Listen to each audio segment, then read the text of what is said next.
Hello everyone, welcome back to the channel.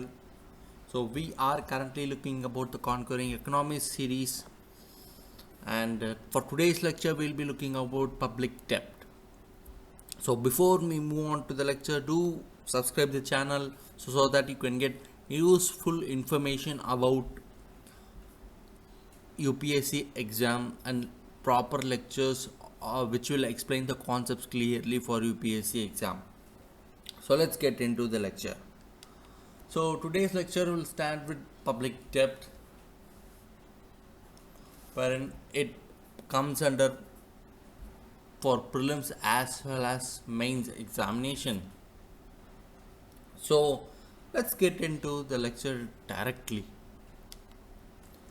Public debt refers to total outstanding financial obligations incurred by a government.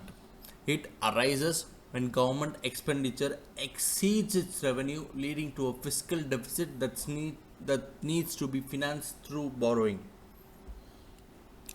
See, public debt is a vital tool for governance or governments to finance developmental projects, social welfare program, and manage the economic crisis. But its unsustainable accumulation can lead to significant economic instability. The 1991 crisis occurred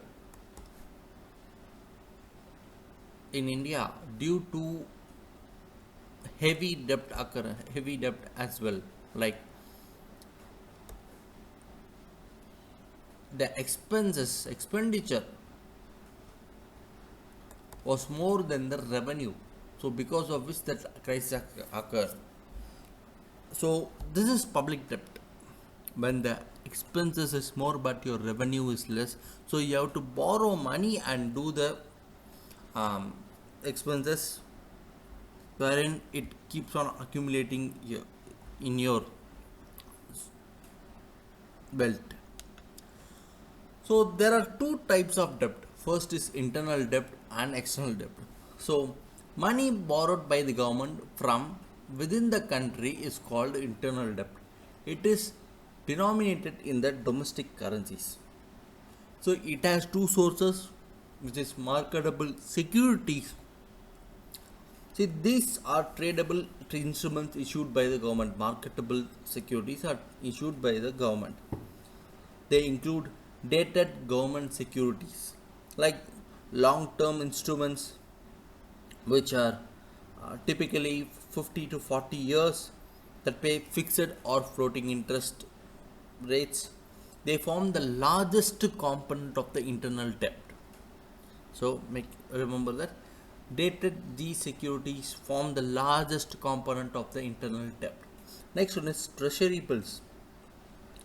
They are short-term debt instruments like with typically for 91 days, 182 days or 364 days, and they are zero coupon instruments, meaning they are issued at a discount and redeemed at a par value. Like let's say they give you for let's say if the par value is 100 rupees, they give you for 90 rupees, you buy that, and at the end of the term period they pay you 100 rupees. That is T-bills. Next one is marketable, non-marketable securities, NSSF.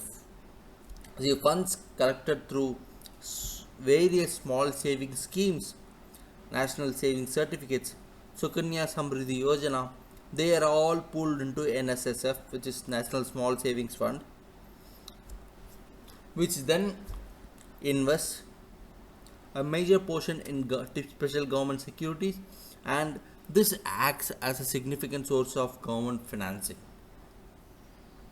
Special securities issued to the public sector banks are to recapitalize them, and they also belong to non-marketable securities, and securities used to the international financial institutions like IMF, IBRD for their rupee requirements, although related to external transactions, but these are still rupee denominated obligations, so they are coming under non-marketable securities. So what its significance? Internal debt constitutes the overwhelming majority of India's total public debt, which is over 90%. This reliance on domestic sources provides a degree of insulation from global financial volatility and exchange rate fluctuations. See, India has debt, external and internal, but majority is internal. Okay, so it does not have any issue dealing with the. It can act as an insulation from global financial volatility as well. Now, moving on to the external debt. Money borrowed by the government from sources outside the country is called external debt, like loans from International Monetary Fund, World Bank, IBR, the International Development Association, Asian Development Bank. These all come with lower interest rates and longer repayment periods. Next one is bilateral institutions, like loans from foreign governments such as Japan International Cooperation Agency from Japan, KfW from Germany. They are often tied to specific projects or developmental objectives. Next one is commercial borrowings. Loans raised from the international commercial banks or by issuing bonds in international capital markets, such as masala bonds, which are rupee dominated bonds issued overseas, samurai bonds, which is JPY dominated bonds issued in Japan. So governments owned entities also raise the external commercial borrowings. So now what its significance for India? While smaller than the internal debt, external debt is crucial for financing large infrastructure projects or for managing the balance of payment difficulties. India's strategy has generally been to keep the external public debt at a manageable level to limit vulnerability to external shocks. So this is external debt. So what are the key aspects of debt management?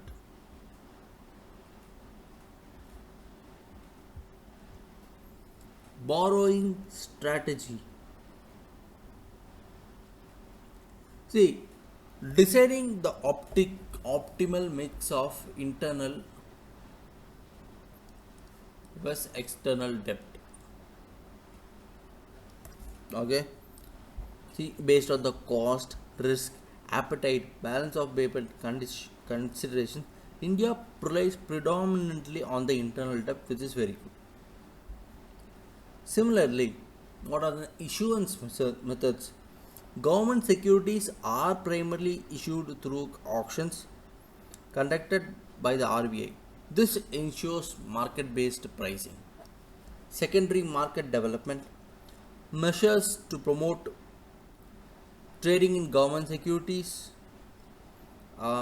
helps to enhance the liquidity of rupee in the internal area.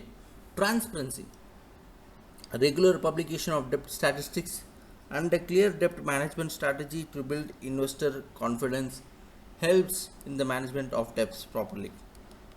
Now, what is crowding out effect? The crowding out effect is an economic phenomenon where increased government borrowing and spending leads to a reduction or displacement of private sector investment or consumption. So, increased government borrowing. See, it primarily refers to a situation where the government activity brings out the private activity. That is crowding out effect. Increased government borrowing. When the government runs a fiscal deficit, it needs to borrow money to finance its spending. If it borrows from domestic financial market, it increases the overall demand for the loanable funds. Higher demand for funds.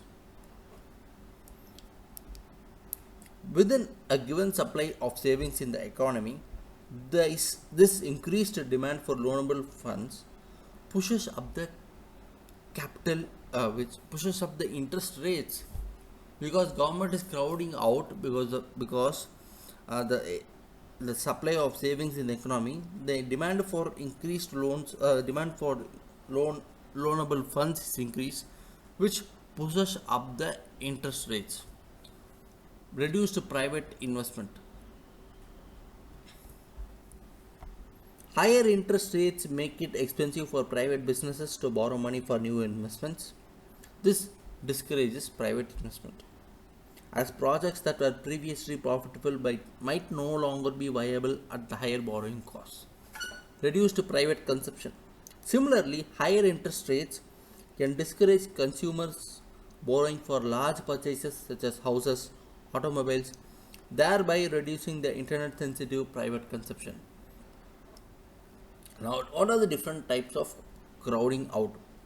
Financial crowding out, like this is the most common interpretation, where the high government borrowing raises interest rates and thus dampens the private investment and consumption. Like if government borrows high, it increases the interest rate and reduces the private investment and consumption as well. This is financial crowding out. What is resource crowding out? Like this occurs when government spending consumes the scarce real resources such as skilled labor, specific raw materials, or capital goods that would otherwise be used by the private sector. This can happen even without a direct impact on the interest rates, especially if the economy is operating at or near full capacity. For example, a large public infrastructure project might draw away construction workers and equipment from private housing house projects.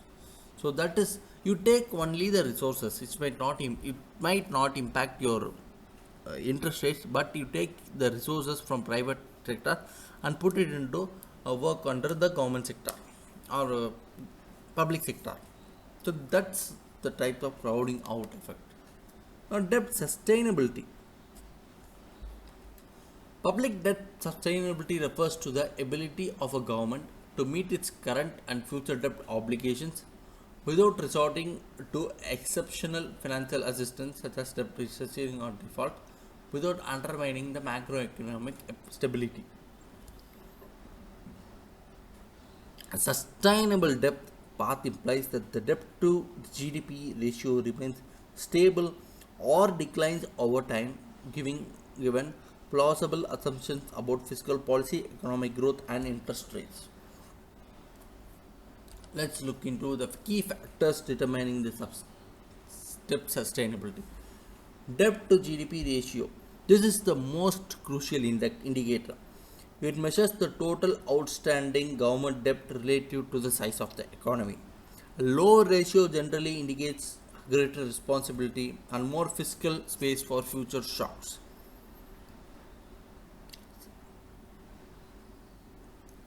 So, this is something which India must take into consideration, which makes it very well to work on future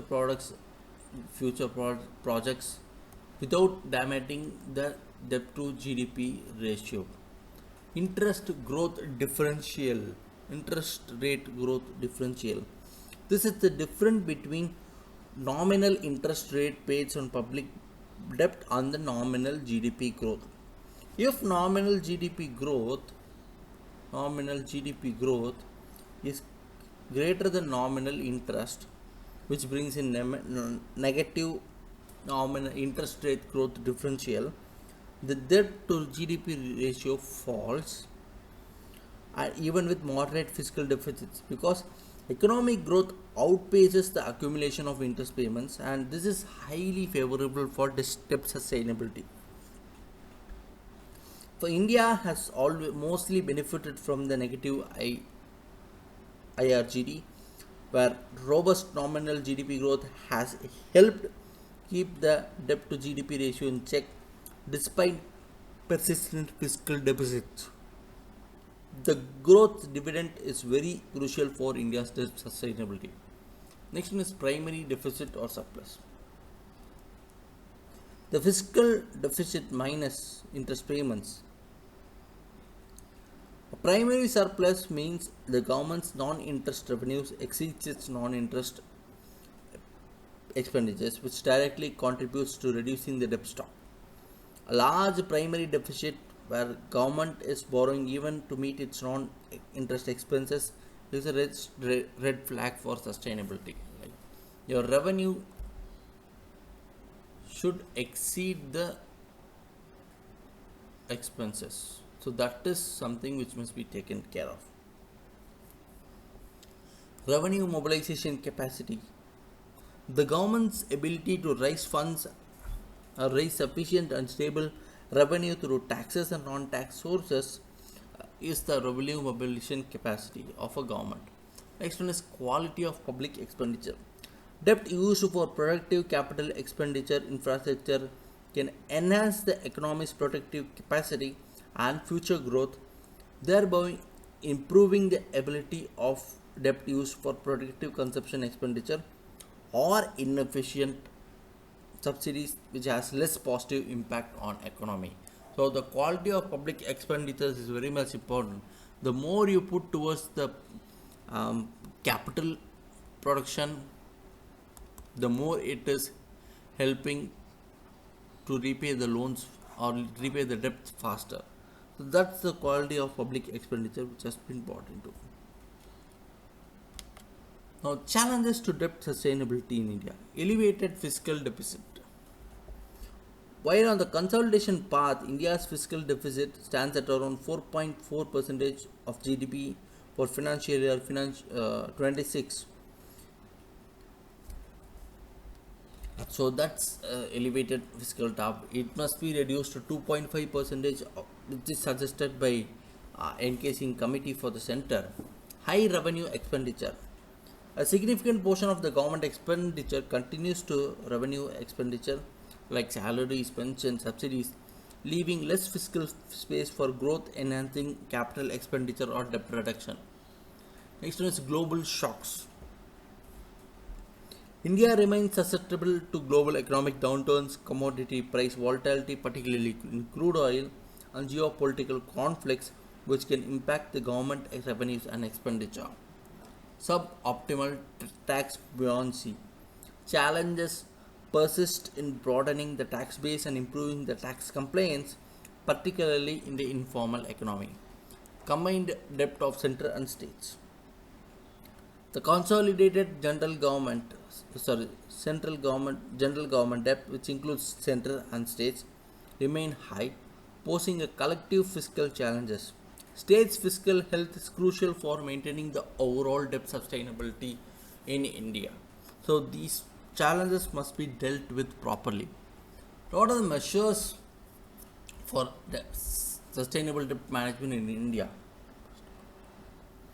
Fiscal consolidation. A firm commitment to gradually reduce the fiscal deficit through combination of increased revenue and rationalizing expenditure. Like this allows strict adherence to a credible fiscal roadmap and avoiding profligacy. Revenue mobilization. Widening the tax base, enhancing the tax compliance, leveraging digital platform for tax collection, and exploring non-tax revenue sources brings in the revenue mobilization. Expenditure efficiency and rationalization. Prioritizing productive capital expenditure over revenue expenditure, reducing the wasteful subsidies, and improving the effectiveness of public spending to ensure maximum economic outputs. Asset monetization and privatization. Disinvestment in non-strategic public sector undertakings and monetizing the public assets, which can generate non-debt creating capital receipts and can be used for debt repayment or productive investments. Sustained high economic growth. This is the most powerful tool for debt sustainability. High and sustained nominal GDP growth automatically reduces the debt to GDP ratio.